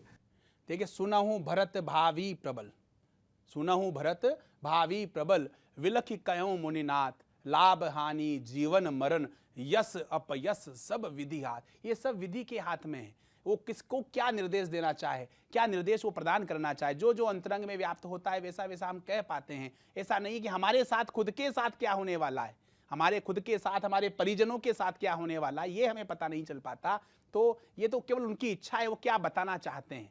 ये व्यवस्थाएं, पारमार्थिक व्यवस्थाएं स्वतंत्र और स्वाधीन हैं, इनको आप किसी व्यवस्था में बांध नहीं सकते कि हमें आपको ये बताना पड़ेगा, ऐसा नहीं है। वो जो बताएं, जो प्रसाद रूप में हमें मिलता है, उसको प्रसाद को जो है सनातन संस्कृति के उत्कर्ष के लिए और जन कल्याण के लिए उपयोग में लेते हैं। पर ये देश का बहुत भला करेंगे अगर आप ऐसी चीजें देश को हम बाबा से प्रार्थना करेंगे कि बाबा हमें इस तरह की भी व्यवस्थाएं प्रदान करें जिससे कि हम राष्ट्र निर्माण में और राष्ट्र में नित्य निरंतर जो दुर्घटनाएं और जो विसंगतियां हो रही हैं, इन विसंगतियों को रोकने में भी जो है वो हम उनका आशीर्वाद में प्राप्त हो, ताकि इस राष्ट्र के लिए भी हम कुछ कर पाएं, इस ज्योतिष पराविज्ञान के माध्यम से जो है इस सनातन संस्कृति की और इस राष्ट्र की, हिंदुस्तान की सेवा कर पाएं। नहीं, आपको मैंने कहीं बोलते सुना कि जो 50 रुपए का पंचांग आता है जो आपका, उसमें भी ये जो एयरप्लेन की जो दुर्घटना हुई अहमदाबाद में, वो लिखा हुआ था। हाँ। तो पंचांग में जो नासा इतने करोड़ों अरबों रुपए खर्चा करता है, वो 50 रुपए के पंचांग में लिखी होती है। हमारे पंचांग में लिपिबद्ध है, जिसके लिए आपको करोड़ों अरबों रुपए खर्च करने पड़ रहे हैं, वो व्यवस्थाएं हमारे पंचांग में लिपिबद्ध है। आज से 100 साल के बाद में सूर्य ग्रहण कब होगा, किस तिथि जो नासा या जो खर्चा करता है। बट मेरा सवाल गुरुदेव आपसे ये है, उस पंचांग के तहत या आपकी जो विद्या के तहत, जो आपको जो कृपा प्राप्त है उसके तहत, आप 2026 की कोई 2 बड़ी भविष्यवाणियां कर सकते हैं आज बैठ के? देखिए, अभी अंतरंग में ऐसी कोई प्रेरणा नहीं है, लेकिन निश्चित रूप से हमारा देश आने वाले समय में विश्व गुरु की ओर अग्रसर होने जा रहा है। और सनातन संस्कृति ने और व्यवस्थाओं ने जो है इस पूरी भारत भूमि को जो है हमारी पूरी भारत भूमि को अपने आगोश में ले रखा है। ये मान के चलिए कि हमें शुद्ध कर्म करने हैं, सात्विक कर्म करने हैं, अपने आप से प्रेम करना। एक बहुत बड़ी बात, बहुत बड़ा विषय यह है कि आदमी व्यक्ति स्वयं से प्रेम करना भूल गया।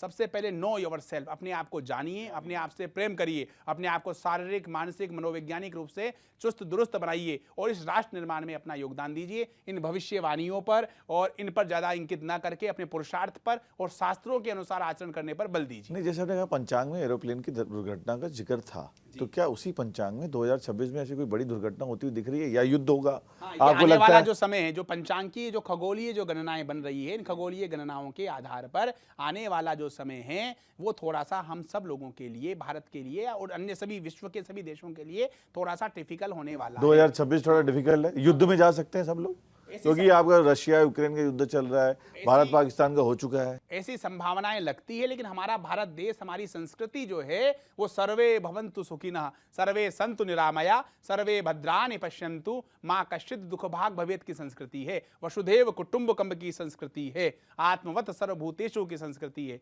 आज हिंदुत्व के लिए लोग कह रहे हैं, हिंदुत्व की बात कर रहे हैं। हिंदू कोई जाति नहीं, कोई धर्म नहीं, हिंदू एक जीवन पद्धति है।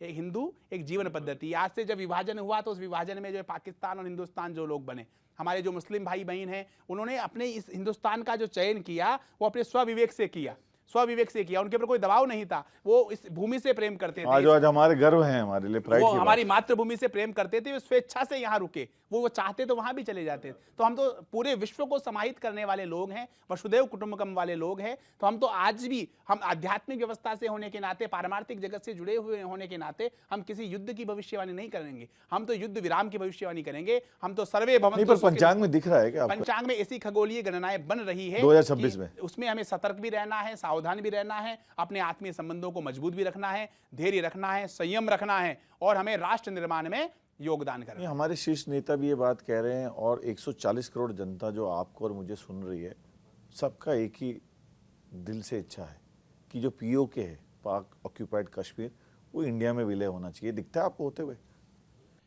देखिए, इस विषय पर हम कुछ बोलेंगे नहीं, इस विषय पर हम सार्वजनिक रूप से कोई भविष्यवाणी करेंगे नहीं। राज सत्ता का कार्य है, हम तो आध्यात्मिक व्यवस्था के माध्यम से सभी जगह सुख शांति, हम तो कल्पना ये करते हैं कि नित्य निर्माण भी यही करते हैं कि विश्व में शांति हो, भारत में, पूरे विश्व में भारतवासियों का वास हो और वहाँ पर हमारी सनातन संस्कृति की पर जो हमारा है वो हमें तो मिलना चाहिए ना। पीओके तो हमारा है, निश्चित रूप से मिलना चाहिए। इसमें जो सरकार जो कर रही है उनसे ज़्यादा हम समझते नहीं, क्योंकि राजतंत्र उनका कार्य है, हमारा कार्य धर्मतंत्र है। तो राजनीति में धर्म होना चाहिए, धर्म में राजनीति नहीं होना आप भी चाहिए। छात्र नेता रहे हैं मेरे ख्याल से, छात्र नेता रहे हैं, राजनीतिक व्यवस्थाओं से जुड़े हैं। तो आप समझते हैं, इसलिए आप आंसर इस चीज का इस तरीके से दे रहे हैं। I understand that.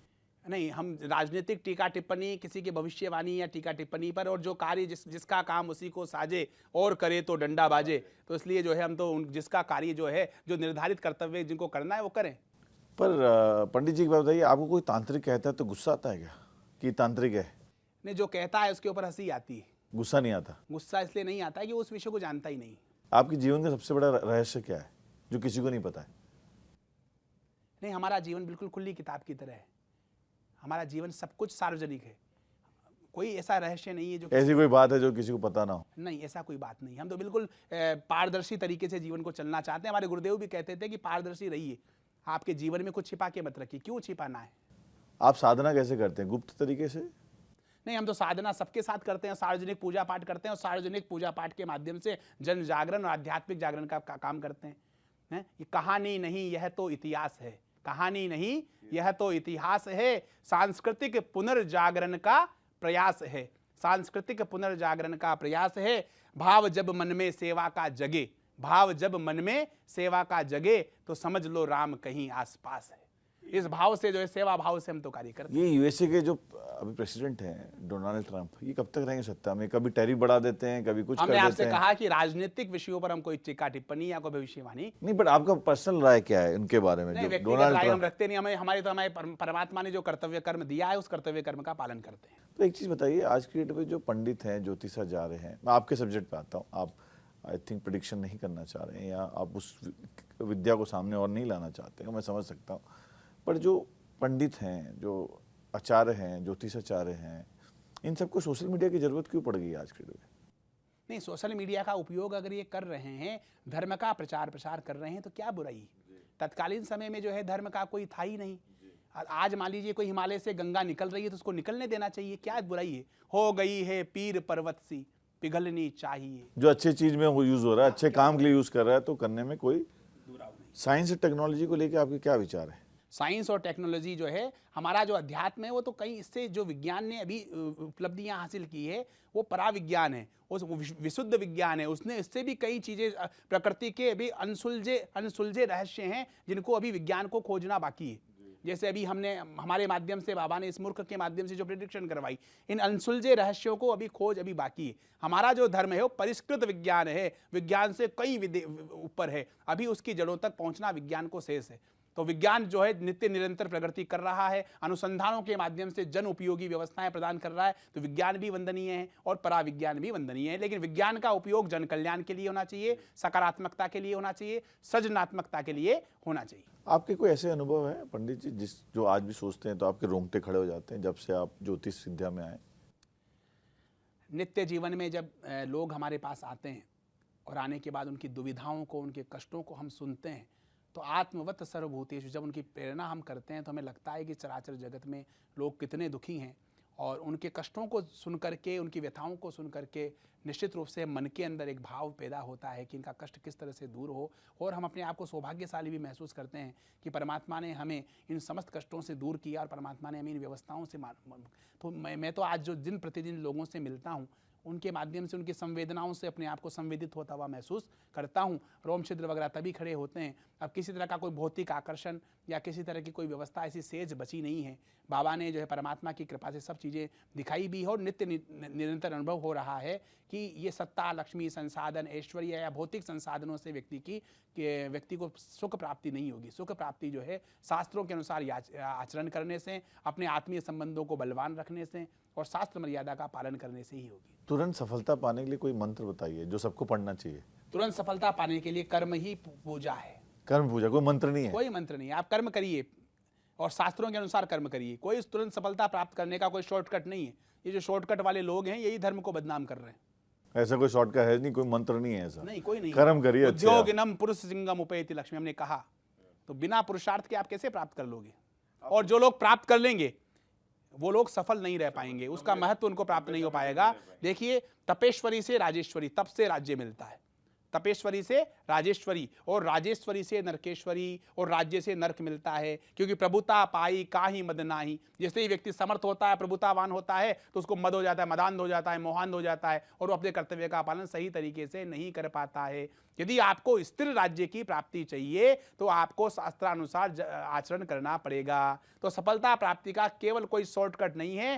टूट के मेहनत करिए, अपने आप को समझिए। मेहनत ही सबसे बड़ी सफलता की पूंजी है और परिश्रम ही कुंजी सफलता है। की कुंजी है। ये पंडित जी ने बोल दिया। पंडित जी को पुनर्जन्म में मानते हैं क्या आप? बिल्कुल। आपका अगर पुनर्जन्म होगा तो आप यही करना चाहेंगे जो कर रहे हैं कि बिल्कुल, कुछ और करना हम चाहेंगे? बिल्कुल यही, इस परमात्मा की अगर हम चाहते हैं कि पुनरपि जननम पुनरपि मरणम, परमात्मा हमें बार बार जन्म दे और नारायण अपने चरणारविंदों की सेवा का सुअवसर प्रदान करे और सनातन संस्कृति को विश्व पटल पर स्थापित करने के लिए और जनमानस को जो है उस देवत्व के भाव की प्रतिष्ठा करने के लिए परमात्मा हमें बार बार इस तरह का जीवन और इस तरह का पात्र बनाए। आपको मैं 3-4 नाम दूंगा, आपको सिर्फ एक लाइन बतानी है। आप क्या सोचते हैं, मोदी जी का जब नाम आता है तो आपके दिमाग में क्या लाइन आती है? नरेंद्र मोदी राष्ट्र योगी हैं, जिन्होंने अपना जो है सब कुछ जो है राष्ट्र के निर्माण के लिए समर्पित कर दिया। राष्ट्र के निर्माण के लिए समर्पित है। योगी जी का नाम आता है तो? योगी जी अध्यात्म सत्ता और राज सत्ता के एक शिखर पुरुष हैं, जिन्होंने जो है आज अध्यात्म और राज सत्ता में समन्वय करके आध्यात्मिक तरीके से आध्यात्मिक व्यवस्थाओं का संधान करते हुए और राज सत्ता में एक जो है पारदर्शिता के साथ शासन और प्रणाली को स्थापित किया है। भजनलाल शर्मा जी? भजनलाल जी शर्मा जो केवल कृपा का परिणाम है, कृपा के माध्यम से और अपने अखंड पुरुषार्थ के माध्यम से और अपनी अखंड ऊर्जा के माध्यम से इदम राष्ट्राय स्वाहा इस मंत्र को लेकर के चल रहे हैं और राष्ट्र निर्माण में एक कार्यकर्ता के भाव से आज भी जी रहे हैं। मुख्यमंत्री के भाव से नहीं जी रहे हैं, कार्यकर्ता के भाव से जी रहे हैं। आपके फेवरेट एक्टर और एक्ट्रेस कौन है बॉलीवुड में? हमारे तो अभिनेता और नायक खलनायक नायक वही हैं, हमारे तो परमात्मा ही हैं। उनके उन्हीं के हमारे शास्त्र हमारे एक्टर हैं। शास्त्रों के जो चलचित्र हैं, हमारी जो मार्गदर्शन जो दिए गए हैं, हमारे गुरुदेव भगवती, हमारे जो ऋषि मुनि, ये सब हमारे एक्टर हैं। आज प्रेमानंद जी बाबा हैं। नहीं, पर गृहस्थ जीवन में तो है। आप मूवी देखने गए कभी? हाँ, तो मूवी देखते हैं ना। कौन सी मूवी देखी आखिरी आप? कई मूवियाँ देखी है। कौन सी आखिरी नाम बताए? आखिरी मूवी हमने हमारे श्रवण जी के साथ ही देखी थी, कश्मीर फाइल्स। कश्मीर फाइल्स देख के आए आप? हमारे पंडितों को भी दिखाई हमने सबको, सबको लगे सारे विद्वानों को, सारे एकादश विद्वान और हमारे ये श्रवण जी, अनिल जी, गुप्ता जी, ये सब आपको जो अच्छी लगी पिक्चर? अच्छी लगी। वास्तविक स्थिति का उसमें वो किया, हर भारतीय को देखनी चाहिए। अमिताभ बच्चन जी का नाम आता है तो क्या लगता है आपको? अच्छे, एक बहुत अच्छे महानायक हैं, सदी के महानायक की छवि है। और देखिए जो कला के क्षेत्र में, आप मीडिया के क्षेत्र में हैं, कला के क्षेत्र में आज जिज्ञासी जी जो आप काम कर रहे हैं, पत्रकारिता के माध्यम से आपने एक विलक्षण प्रतिभा के माध्यम से जनमानस के अंदर निष्पक्षता के साथ और स्पष्टता के साथ जो है जनमानस के अंदर विभिन्न प्रकार के आध्यात्मिक, पारिवारिक, सामाजिक, प्रशासनिक, व्यावसायिक सभी प्रकार के पहलुओं को जनमानस तक आप लोग ले जाते हैं। आप लोगों का अनुसरण पूरा जनमानस करता है। आप लोगों ने पत्रकारिता की शुचिता को जो है जीवित रखा है। ये बहुत वंदनीय आपकी पहल है और इस वंदनीय पहल आप लोगों का बहुत महत्वपूर्ण योगदान है। जो कलाकार हैं, जो आप जैसे पत्रकार हैं, वो स्पष्टता के साथ, निर्भीकता के साथ, निष्पक्षता के साथ जब बात लेके जाते हैं तो जनमानस उनके ऊपर गर्व करता है। तो इसी तरह से हमारे अदाकारों से, चाहे कोई भी हो, हमारे आप जैसे पत्रकारों से, सबसे हम इन सब लोगों की वंदना भी करते हैं और हम आप सब लोगों को जो है खूब साधुवाद देते हैं कि आप सनातन संस्कृति के उत्कर्ष के लिए सदैव लगे रहते हैं। भारत 24 के माध्यम से भी आपने जो है बहुत, अभी मुझे बताया गया कि कई जो है प्रतिभाओं को मंच दिलाने का, जो अनजान लोग थे उनको जनमानस तक स्थापित करने का आपने कार्य किया, प्रतिभाओं को मंच दिलाया और जो वास्तव में योग्य व्यक्ति है, पात्र व्यक्तियों को आपने उनके स्थान तक पहुंचाने में पत्रकारिता के माध्यम से जो आप कर सकते हैं वो किया। इसी तरह से जो फिल्मी अदाकारा हैं, इन सब लोगों को अपने जीवन में गरिमापूर्ण तरीके से, क्योंकि ये अब राष्ट्र की धरोहर है, तो इनको इस तरह का आचरण करना चाहिए जिससे कि पूरा राष्ट्र उनके साथ चले। अगर पंडित नहीं होते तो क्या होते आप आज? अब ये भी निर्धारण हम तो क्या है अपना वो कर चुके गुरुदेव के चरणों में, तो अब तो निर्धारण उनको ही करना है कि क्या होते क्या नहीं होते। अभी तो ये एक शिष्य हैं, पंडित माने, विद्वान माने, ज्योतिषी चारे कुछ नहीं है, एक केवल गुरुदेव के चरणों के एक शिष्य हैं, उनके चरणों की एक रज है। पंडित जी, आपसे आज बात करके हमें बहुत आनंद की अनुभूति हुई और ज्योतिष विद्या को हमने बहुत करीब से जाना। जो लोगों के मिथ थे आपने बहुत अच्छे तरीके से दूर किए। गेम चेंजर विद एमजे में हमारा ध्येय ये है कि हम उन स्टोरीज़ को सामने लेके आएँ जिन स्टोरी को जानने के लिए लोग लायलित हैं। पर एक सवाल मेरा आखिरी में रह गया आज अभी भी, कि मुझे ये कम से कम 100 से ज़्यादा मैसेजेस आए कि ये जानने के लिए अगर पंडित जी से मिलना है तो हम कहाँ जाएं मिलने के लिए और कैसे पहुँचें उनके पास। जो लोग दर्शक देख रहे हैं, 140 करोड़ जनता आपको देख रही है, वो आपसे मिलना चाहती है, तो कैसे पहुँचे आप तक? देखिए, दो विषय है। आज आप सब पूरे भारतवर्ष से अपार जन समूह का जो प्रेम है, विश्वास है, श्रद्धा है और समर्पण है हमें प्राप्त हो रहा है। सबसे पहले जो श्रोता हमें सुन रहे हैं, हम सब लोग आपको सबको वंदन करते हैं। हम कोई गुरु नहीं, हम सब आपके सेवक हैं और हम सबको मिलकर के एक ऐसे राष्ट्र का निर्माण करना है जो आडंबरों से, पाखंडों से, भयों से, अंधविश्वासों से मुक्त हो, कर्म ही पूजा है सिद्धांत को मानने वाला हो, भय मुक्त हो करके हमें एक ऐसे राष्ट्र की संकल्पना तैयार करनी है जहां एक सबके लिए और सब एक के लिए इस तरह का भाव हो। सब लोग अपने अधिकारों के लिए लड़े नहीं, अपने कर्तव्यों का पालन करें। दो व्यवस्थाएं, एक अधिकार है और दूसरा है कर्तव्य। अगर हम शास्त्र नीति से अपने कर्तव्यों का पालन करेंगे तो निश्चित रूप से हमें अधिकार तो स्वतः ही मिल जाएंगे। रहा हमसे मिलने का, हमारी मानवीय शरीर की एक सीमा है। हमारे मिलने में किसी तरह का कोई भेदभाव, कोई पक्षपात, धनी निर्धन, वजीर फकीर, इस तरह का कोई पक्षपात हमारे द्वारा नहीं किया जाता। गुरुदेव के द्वारा जो आध्यात्मिक रूप से जो हमें संकेत प्राप्त होते हैं, उन संकेतों के आधार पर ही हम मिलने वाले व्यक्ति का चयन करते हैं। आप सब लोगों को इतना स्नेह प्राप्त हो रहा है। एक सदगुरु आश्रम टोंक के नाम से एक छोटा सा आश्रम, जो जयपुर में अगर आप लैंड करते हैं एयरपोर्ट में तो यहाँ से 100 किलोमीटर की दूरी में टोंक है। की दूरी पर कोटा रोड पर एक छोटा सा आश्रम बना है। वहाँ आप सब लोग पधारें, समय लेकर के पधारें। एक फेसबुक पेज हमारे शिष्य के द्वारा बनाया गया है, उस पर एक मोबाइल नंबर प्रदर्शित किया गया है। तो बस थोड़ा सा इतना, वहाँ सब व्यवस्थाएं निःशुल्क है। क्या फेसबुक पेज है, नाम उसका? पंडित राजकुमार शर्मा के पंडित राजकुमार शर्मा के नाम से फेसबुक पेज हमारे सहयोगियों ने बनाया है। हमें तो फेसबुक ज़्यादा चलाना भी नहीं आता है, वो उन्होंने सहयोगी ने बनाया। उस पर एक नंबर डिस्प्ले पे डाला गया है, तो वहाँ आप उनसे अपॉइंटमेंट लेकर के पधारें। अपॉइंटमेंट की बात होती है तो अपॉइंटमेंट वो लोग देते हैं जो कोई शुल्क लेते हैं। पैसे लगते हैं इस अपॉइंटमेंट के लिए? नहीं, हमारा सब कुछ निःशुल्क है, इसलिए हम कोई अपॉइंटमेंट देते नहीं है। और व्यक्ति से मिलने का जो तय है वो गुरुदेव की प्रेरणा के आधार पर करते हैं। दूसरा, एक बहुत महत्वपूर्ण विषय है कि आप सब लोग मिलकर, इतने लोगों का आवागमन वहां पर हो जाता है, तो किसी चमत्कार प्रदर्शन की अपेक्षा में ना आए। आपके माता पिता का नाम, भाई का नाम, मौसी का नाम, बच्चों का नाम, ये सब आपको पता है। आपकी जन्मतिथि, इनसे कुछ नहीं होता है। एकोदर समुद्भूता एक नक्षत्र जातका न भवंती समासीले यथा बदरी कंटका। एक उदर में, एक ही गर्भ में जन्म लेने वाले दो जुड़वा बच्चों का भविष्य भी एक समान नहीं होता है। नरेंद्र मोदी ने जिस घटी पल में जन्म लिया, जिस मिनट सेकंड में जन्म लिया, उस मिनट सेकंड में कम से कम 1000 लोगों ने जन्म लिया होगा, लेकिन सभी लोग देश के प्रधानमंत्री नहीं, उनमें से 990 लोग भिक्षुक बनकर के अपना जीवन यापन कर रहे होंगे। इसलिए आप कर्म ही पूजा है और ईश्वर ही है, इस बात पर दृढ़ रहे और वहां पर आए तो अपनी जो मूल समस्या है उस पर चर्चा करें, किसी चमत्कार प्रदर्शन की अपेक्षा ना रखें। पर यह बात तय है कि इस इंटरव्यू के ऑन एयर होने के बाद मैं आपको गारंटी देता हूं कि आपसे मिलने वालों का और तांता और बढ़ेगा और अपनी समस्याओं का निदान करने के लोग आपके पास और पहुंचेंगे, क्योंकि हम भी चाहते हैं कि जिनके पास जो समस्या है वो आपके द्वारा दूर हो। बहुत बहुत धन्यवाद आपका। प्रणाम गुरुदेव, आपने हमें इतना समय दिया, हर चर्चा में बात करने का मौका दिया। जैसा कि आपने देखा, गेम चेंजर विद एमजे में हम आज बात करने यहाँ पहुँचे थे Jaipur.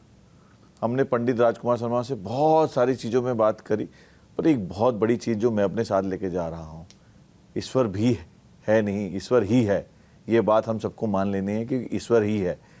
Thank you very much. और आप लोगों का ताकत ही हमारा सबसे बड़ा विश्वास है। तो आप जाके सब्सक्राइब करें गेम चेंजर विद एमजे को यूट्यूब चैनल में और देखते रहिए Bharat 24। Thank you very much. लोग इतने स्वार्थी, इतने भयाक्रांत हैं कि उस माता जी की प्रतिमा को विसर्जन कर देंगे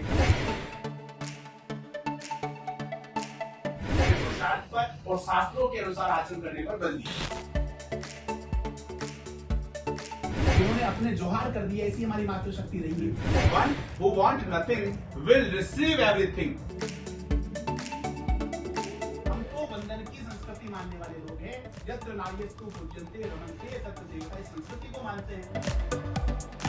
मेरे पति से पहले मेरी मृत्यु होनी चाहिए। चिंतन सोचिए, अपने से ज्यादा प्रेम कोई किससे कर सकता है?